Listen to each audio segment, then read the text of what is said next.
அவளை சித்திரவதை பண்ணி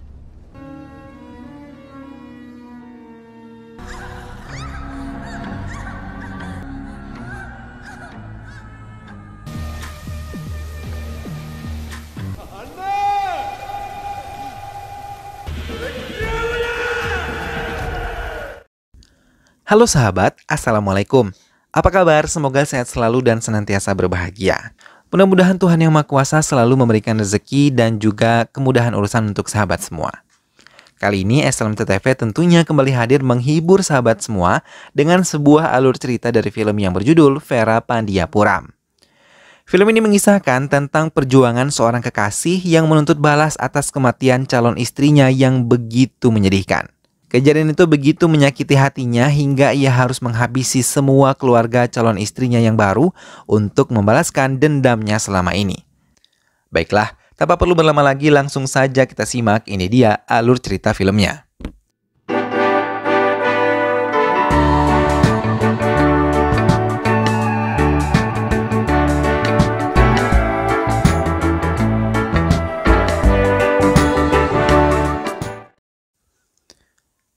Sebuah mobil polisi meluncur cepat ke sebuah desa yang bernama Vera Pandiapuram.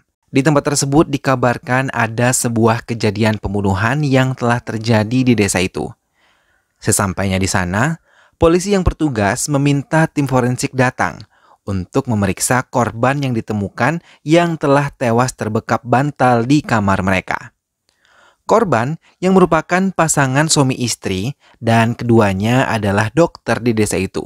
Korban bernama Srinivasan serta istrinya telah kehilangan 50 kg emas serta uang dalam jumlah yang cukup banyak dari berangkasnya.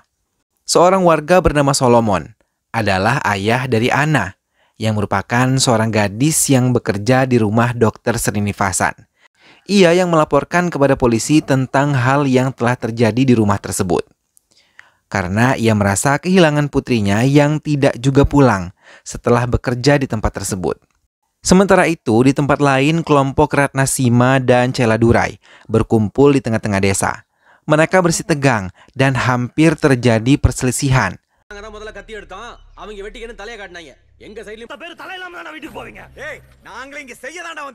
Tapi kepala desa mencoba untuk memisahkan mereka, hingga kelompok Ratna Sima pergi dari tempat tersebut.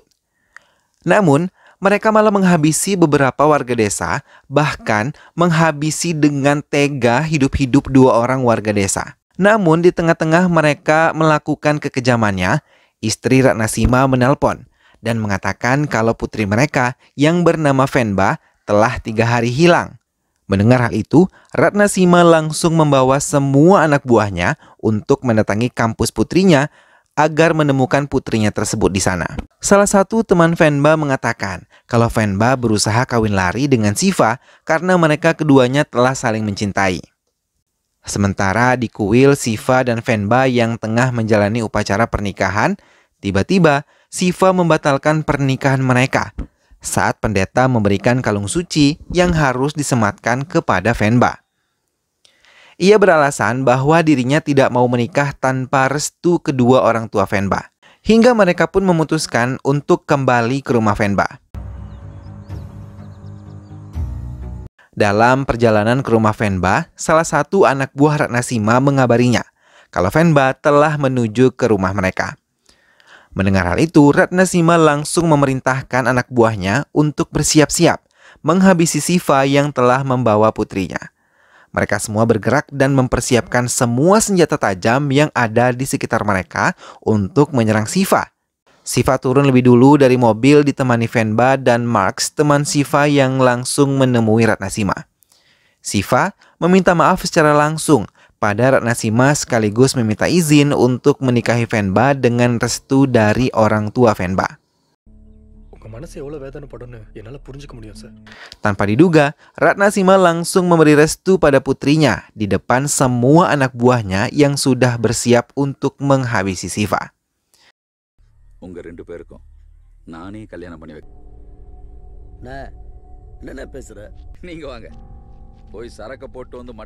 Di rumah, Ratna Sima telah memanggil pendeta untuk menentukan hari yang baik untuk menggelar pernikahan putrinya Venba serta Siva lelaki yang begitu dicintai oleh putrinya tersebut. Kelompok Celadurai yang mengetahui rencana pernikahan Putri Ratna Sima berencana untuk menghancurkan pernikahan itu dan menghabisi semua kelompok Ratna Sima. Adik Ratna Sima menemui kakaknya di kamarnya dan mengatakan protesnya kepada Ratna Sima. Mendengar hal itu, Ratna Sima tertawa dan mengatakan kalau itu hanyalah taktik untuk menjebak Siva. Ia ingin sekali menghabisi Siva saat kemarin datang ke rumahnya. Ia hanya mencari waktu yang tepat untuk menghabisi Siva. Tanpa mereka sadari, Maxi mendengar semua apa yang dikatakan oleh mereka. Dengan cepat, Maxi mengatakan semuanya kepada Siva. Akan tetapi, Siva yang mendengar perkataan dari Max tidak mempercayai apa yang dikatakan oleh sahabatnya itu. Pernikahan pun telah disiapkan semuanya. Keluarga Venba telah bersiap menuju ke kuil untuk melakukan ibadah terlebih dahulu. Tapi, tanpa mereka ketahui, kelompok Celadurai pun bergerak untuk menghancurkan pernikahan Putri Ratna Sima.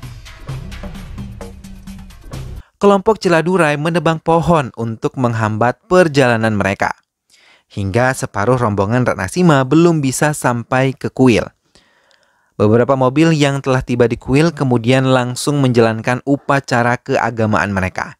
Namun, saat mereka semua mau beribadah, tiba-tiba sebuah peledak rakitan meledak di tengah-tengah mereka bersamaan dengan kelompok Celadurai yang datang menyerang.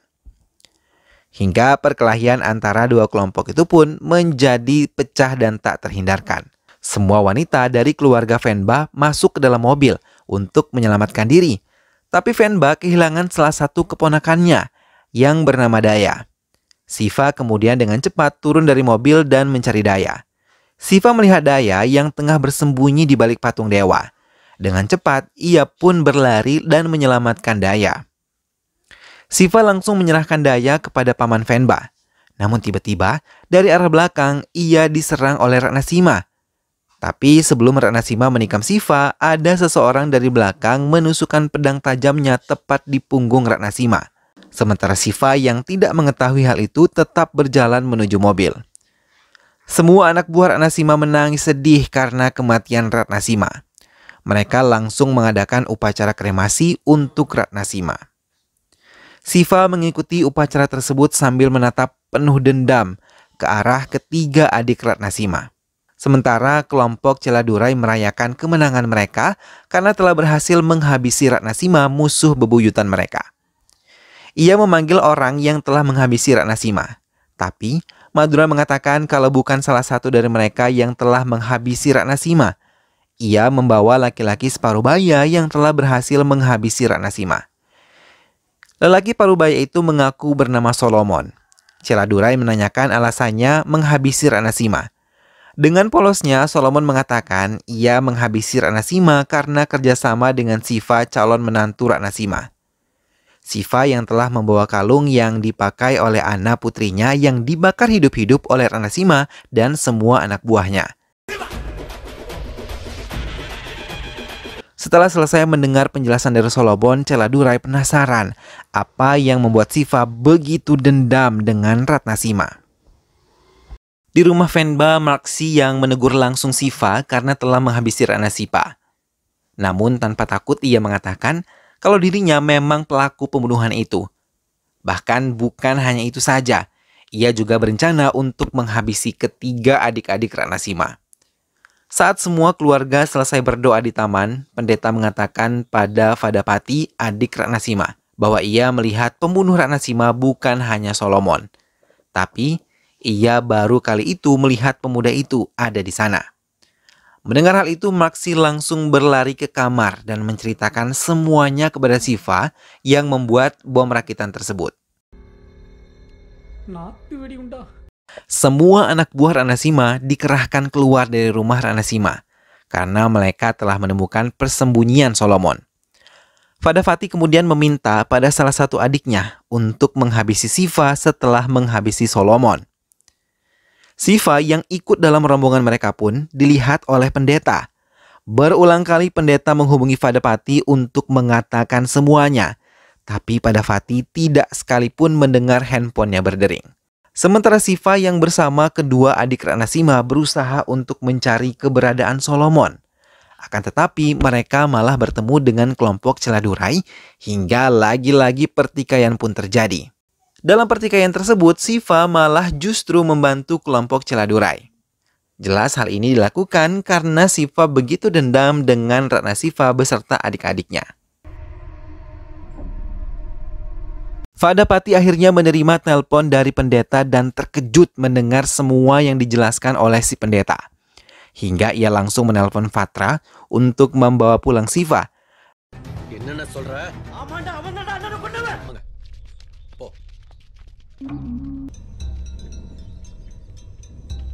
Dan setelah sampai di rumah, semua wanita di kelompok Ratna Sima bersiap pergi meninggalkan rumah. Fenba datang ke kamar Siva untuk mengetahui kebenaran kalau Siva lah yang telah menghabisi ayahnya saat itu. Siva sama sekali tidak takut.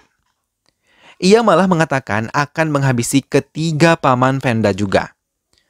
Mendengar hal itu, sontak Fenda menangis sedih dan menanyakan alasan Siva mengapa ia tega menghabisi ayahnya dan ia bahkan berencana untuk menghabisi paman-pamannya juga. Siva mulai bercerita bahwa ia berasal dari desa Pombarai yang merupakan desa terpencil dan minim alat transportasi serta listrik. Hingga datang seorang gadis cantik dan pintar bernama Yasoda. Ia dengan ikhlas membimbing anak-anak di desanya untuk menjadi pintar dan tidak buta huruf. Lama-kelamaan di desa ini membuat Siva dan Yasoda merasa jatuh cinta. Siva selalu mengantarkan kemanapun Yasoda pergi mengunjungi pelosok desa mereka. Semua penduduk sangat senang atas kehadiran Yasoda yang sangat baik hati kepada semua warga tanpa pilah-pilih dan memandang status apapun dari warga. Kakek Fenda yang telah memimpin desa selama 40 tahun dengan pemerintahan dipenuhi dengan korupsi dan penipuan pada rakyat kecil. Hingga Joti Murya, seorang pengacara, maju mencalonkan diri sebagai calon kepala desa di desa tersebut. Yasoda kemudian maju sebagai tim sukses untuk Joti Murya hingga mereka pun memenangkan pemilihan di desa tersebut dan menjadi pemimpin di desa itu. Hal itu membuat kakek Fenba merasa bersedih dan putus asa. Ia merasa kecewa dan mengurung diri di rumah hingga ia pun meninggal dunia. Hal itu membuat Ratna Sima tidak terima dan membantai habis semua penduduk desa tersebut untuk membalaskan dendam atas kematian ayahnya. Ia menyalahkan warga desa atas kematian ayahnya yang tidak memilih ayah mereka sebagai kepala desa saat itu. Penduduk yang tersisa pun meninggalkan desa dan memilih tinggal di daerah pegunungan, termasuk Yasoda. Suatu hari saat Yasoda berada di bus sekembalinya ia dari kota, ia bertemu dengan Ana yang mau pergi bekerja ke rumah dokter Srinivasan. Mereka langsung terlihat akrab. Akan tetapi bus mereka kemudian diberhentikan paksa oleh kelompok Ratna Sima. Ana dan Yasoda ketakutan hingga mereka keluar dari bus dan berlari menyelamatkan diri. Tapi Yasoda berhasil ditangkap oleh anak buah Ratna Sima. Sedangkan Ana terus berlari dan sampai di rumah Srinivasan. Tak lama kelompok Ratna Sima datang dan membawa Ana, kemudian mereka menghabisi Srinivasan dengan istrinya dan mengambil semua harta yang ada milik Srinivasan. Sementara Yasoda dilecehkan secara bergantian oleh ketiga adik Ratna Sima.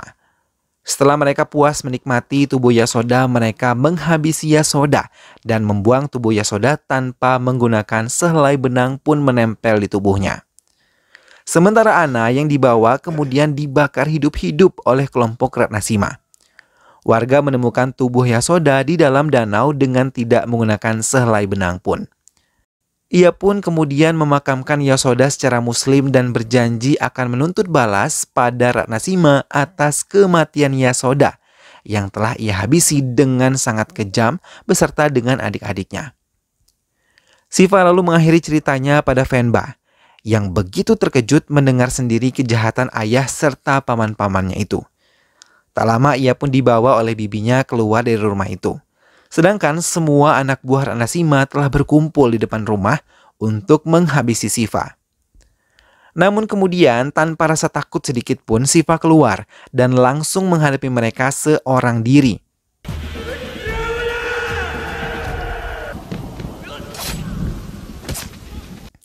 Ia mulai menghabisi satu persatu anak buah Ratna Sipa yang begitu banyak. Namun saat ia menghadapi ketiga adik Ratna Sima, Siva sedikit kesulitan hingga ia harus berulang kali tersungkur dan terkena serangan mereka. Saat ia sudah benar-benar terdesak, tiba-tiba Madura datang membantu. Dan semua anak buah Celadurai membantu Siva juga untuk memenangkan pertarungan tersebut. Pertempuran mereka pun tak dapat dihindarkan, hingga mereka pun saling menghabisi satu sama lain. Madurai yang menghadapi ketiga adik Ratna Sima pun terkena serangan mereka dan harus meninggal dunia di tangan ketiga adik Ratna Sima. Melihat hal itu, Siva langsung bangkit. Dengan sisa-sisa kekuatannya, ia pun mulai menyerang mereka kembali hingga mereka pun berhasil dihabisi oleh Siva dengan seluruh tenaga dan kekuatan yang ia miliki. Celadurai yang melihat Siva telah menghabisi ketiga adik Ratna Sima memintanya pergi dari tempat itu.